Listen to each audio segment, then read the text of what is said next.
الله عليه وسلم شر الأمور محدثاتها وكل محدثة بدعة وكل بدعة ضلالة.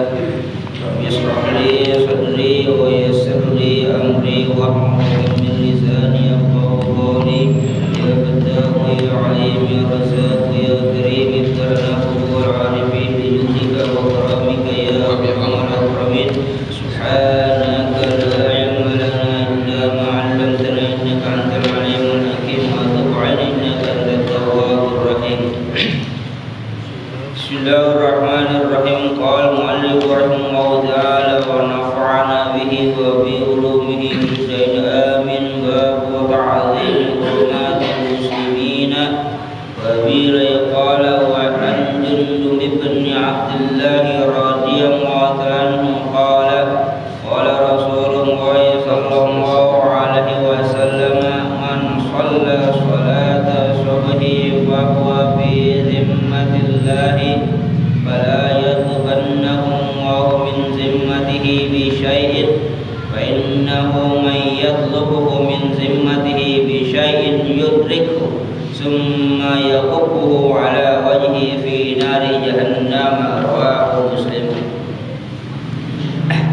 Riwayat dari Jundub bin Abdullah radhiyallahu anhu, dia berkata telah bersabda Rasulullah sallallahu alaihi wasallam, salat subhi, siapa orang yang salat akan salat subuh bahwa fi zimmatillah, maka dia itu ada dalam lindungan Allah Subhanahu wa taala. Wala yatlubannakum wa min zimmatihi fi syai'in, maka janganlah menuntut akan kamu oleh Allah dari tanggungan itu dengan sesuatu apapun. Fa innahu may yatlubu min zimmatihi bi syai'in yudriku, maka sungguhnya siapa orang yang Allah tuntut akan dia dari tanggungannya, dari perlindungannya, bisyai dengan sesuatu yudriku, maka Allah akan mendapatinya. Summa yaqubu ala wajhi fi nari jahannam, kemudian akan dilemparkan di atas wajah neraka jahannam. A'udzubillahi min dzalik. Rawahu Muslim. Hadis yang ke-11 dari ta'zim hurmatil muslimin, mengagungkan kehormatan orang muslim, adalah riwayat Jundub bin Abdullah radhiyallahu anhu mengatakan Rasulullah pernah bersabda, man sholat salat subhi, siapa orang yang akan sholat subuh. Para ulama ada mentakhirkan riwayat Imam Muslim ay jama'atan, sholatnya secara berjamaah. Di sholat subuh tapi berjamaah, tidak ada takhirnya. Riwayat Imam Muslim mengatakan, riwayat lain ada secara jamaatan, berjamaah. Kalau dikatakan jamaatan, saja tidak terikat pada posisinya di masjid, di rumah sekalipun kalau bisa berjamaah, gitu kan? Ya, di masjid lebih utama, tapi di rumah pun kalau dia bisa melakukan berjamaah itu lebih baik. Di masjid lebih baik lagi, ya karena apa? Biasa kalau di masjid jamaah apa? Lebih banyak, tapi kan posisi masjid kadang agak jauh dengan kita, jadi di rumah pun bisa dilakukan secara berjamaah. Sama. Yang kedua, biasanya kaum perempuan tidak bisa ke masjid, maka dia bisa melakukan di rumah secara berjamaah dengan anaknya, dengan yang lain. Apa yang jadi fadilahnya? Bahwa fi zimmatillahi ta'ala, maka dia itu berada pada zimmah. Zimmah itu kalau bisa dikatakan pada fi amanillahi ta'ala wa ahdillahi ta'ala, pada keamanan perlindungan Allah Subhanahu wa ta'ala. Jadi dia itu berada pada perlindungan Allah, tanggungan Allah, jaminan Allah Subhanahu wa taala. Ini luar biasa. Orang sholat subuh, ini sholat subuh berjamaah, itu janji Allah, dia akan berada pada tanggungan, pada jaminan Allah Subhanahu wa taala, jaminan dalam keamanan Allah Subhanahu wa taala. Karena memang sholat subuh cukup berat. Kata Rasulullah, ada dua sholat yang paling berat yang dihadapi oleh manusia, sholat subuh dengan sholat asar. Sholat subuh kenapa berat? Karena itu waktu orang istirahat. Sholat asar kenapa berat? Karena itu waktu orang sibuk, nanggung. Subuh orang berat melakukannya karena itu waktu istirahat. Sholat asar berat karena itu waktu yang sibuk, waktu yang nanggungin, jam 3:20. Ya sekarang ya 20 ya. 10 dah mundur lagi kan, itu kan nangkungin banget. Jam 1 baru masuk kalau orang kerja juga, orang nganggur lain lagi urusannya. Orang kerja jam 1 baru masuk, tukang jam 1 baru naik. Masa jam 3.20 dia turun lagi gitu, misalnya masang genteng, enggak, ntar nanggung. Domelin mana tuh? Mandornya? Mandornya domelin Mas Aidi. Ada bos ya, Pak Haji ngomel. Turun lagi, nggak apa-apa sih, suruh gantian aja. Turun sembahyang, gantian, insya Allah berkah. Mas Aidi jangan takut. Takut kotor ya. Ya, jadi sebar nanggungin. Kenapa sholat subuh menjadi patokan utama? Sampai sekarang susunan yang saya susun itu belum rapi, mengada azam dan niat yang kuat. Itu ingin ada sebuah buku yang sedang saya susun, itu tentang keseimbangan sholat. Jadi sholat itu menjaga keseimbangan hidup kita. Jadi ada gambaran sederhana bahwa ternyata Allah menciptakan waktu sholat pun seimbang. Allah menciptakan perintah sholat pun seimbang. Allah menciptakan gerakan sholat pun seimbang. Salah satu contoh, Allah memerintahkan kita untuk sholat itu kan dengan mekanismenya Isra Mi'raj. Kalau puasa langsung kutiba alaikumusiyam, haji walillahi 'alan nas hajjul bait. Tapi ketika perintah sholat itu kan langsung perintah Allah Subhanahu wa taala.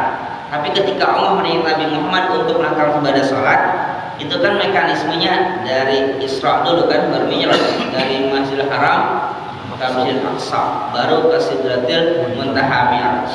Itu kan ketika jalur berangkat dari Masjidil Haram ke Masjidil Aqsa ke Sidratil Muntaha. Di Sidratil Muntaha barulah Rasulullah menerima langsung perintah sholat. Pertanyaan selanjutnya, lewat mana Rasulullah turun? Ada ceritanya. Naiknya diceritain, subhanalladzi asra ya, ya billahi minal masjidil aqsa. Dari Masjidil Haram ke Al-Aqsa. Itu ceritanya. Baru dari situ naik ke Sidratul Muntaha menggunakan buraq, di sana diantar malaikat Jibril, tapi sampai Sidratul Muntaha Jibril sendiri nggak bisa masuk. Hanya Rasulullah yang masuk. Diperintahkan salat 50 waktu sampai mondar-mandir. Tapi nggak diceritakan turunnya.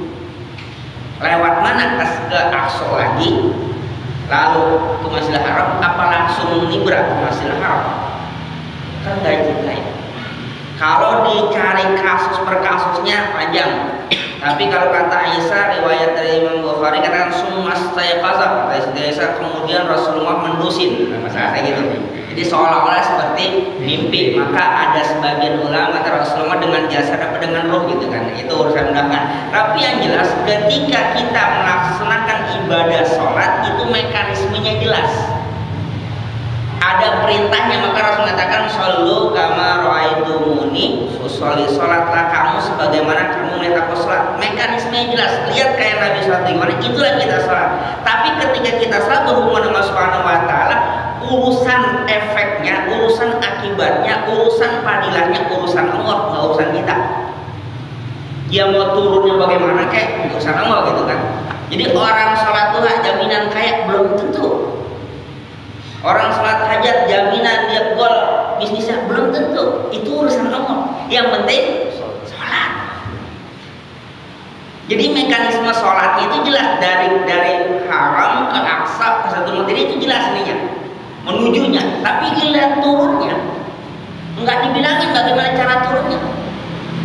Nah ketika kita sholat aja, efek dari sholat, bagaimana fadilah sholat, apa pengaruh sholat, biar Allah yang ngatur.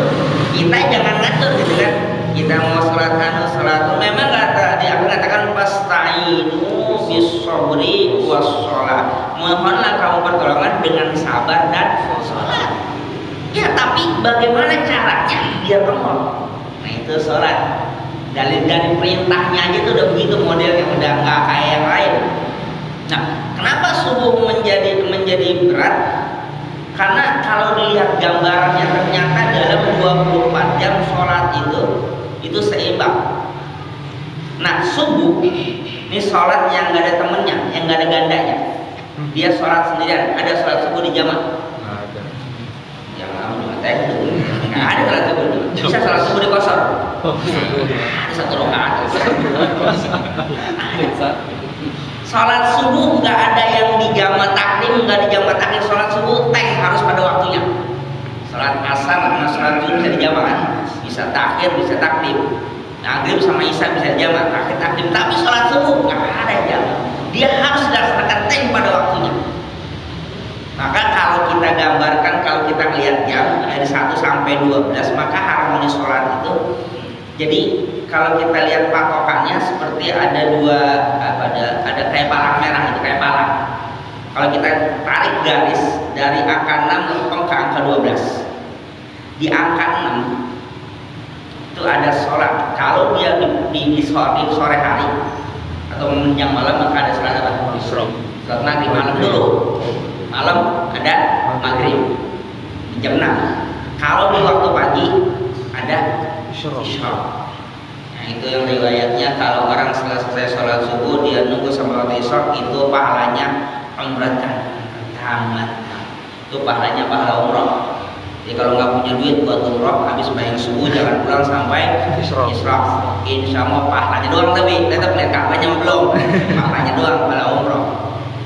Tapi lihat ya istilahnya gaji direktur, jadi direktur sekagak gaji bos gitu kan. Baru gajinya doang kan alhamdulillah gajinya doang, walaupun belum jadi bos. Itu kalau dari sholat subuh sampai waktu isyraq. Jadi di jam 6 itu pagi ataupun sore ada apanya? Ada sholat pagi ataupun sore. Kalau pagi nama isyraq, kalau sore atau menjelang malam namanya maghrib. Kita putar lagi dari jam 6 itu ke jam 9.